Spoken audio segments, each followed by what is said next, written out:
All right, so let's talk about how to hold the violin. So you are going to put that violin on your left shoulder. Hopefully you have one of these shoulder rests. I do recommend them because it provides so much more support, and it's curved so that it fits on your shoulder, and it prevents things like the instrument sliding down and becoming a chest instrument, which we don't want. And it makes us feel like we're free to do other things. And eventually we want to do vibrato and shifting and all this moving around that we really need to feel secure, like we're not going to drop the instrument in order to feel free enough to do some of those more advanced techniques. I'm not going to teach those here. That will be in another course if you want to join me there later.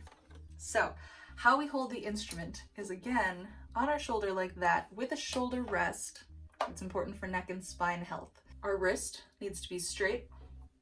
Our thumb is directly across, either by this first tape or the second tape. I put mine a little bit in between there.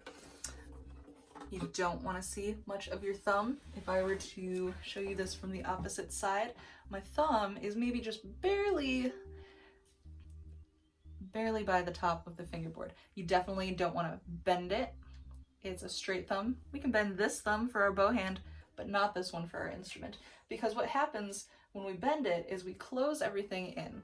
Ideally, we also want to keep this space right here, sort of like a C shape, almost as if you were holding a can of soda or something.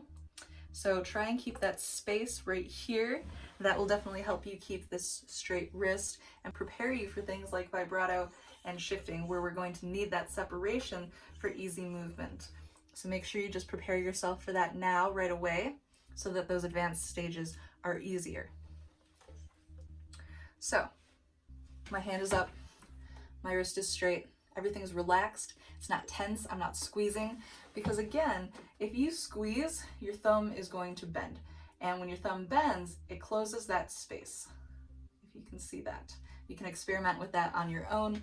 If you feel that space closing, use your thumb to sort of push out a bit and give you that more space here. And part of that too is this elbow coming in a little bit more towards you or the computer screen or your audience. So if you feel like you don't have enough space, you can swing that over. Let's do a little experiment actually. Put your first finger on the first finger tape, and I want you to swing that elbow backwards, and you can see how the space is going to close, and then swing your elbow forwards and see how that space opens up. The elbow controls so much. So let's see if I can get a good angle of that here to demonstrate. Here I'm starting with my space. I'm going to swing my elbow out. My space is closed. I swing it back. My space has opened. See that? It makes a huge difference. So you really want to try and make sure that that elbow is under whatever string you're playing at that moment. And then if you need more space or as you're shifting, it's going to come in forward.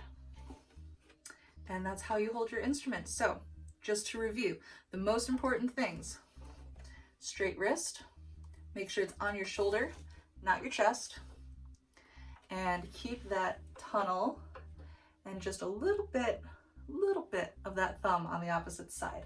Straight thumb, not bent. So there you go. Let's add this last little exercise with your pinky. If you could just pluck the G string, D, A, and E, and you can feel how that elbow needs to be in a slightly different place for each string. Just like when we used our bow, that has to be on a different level for each string. Same thing over here. And that's how you hold your instrument.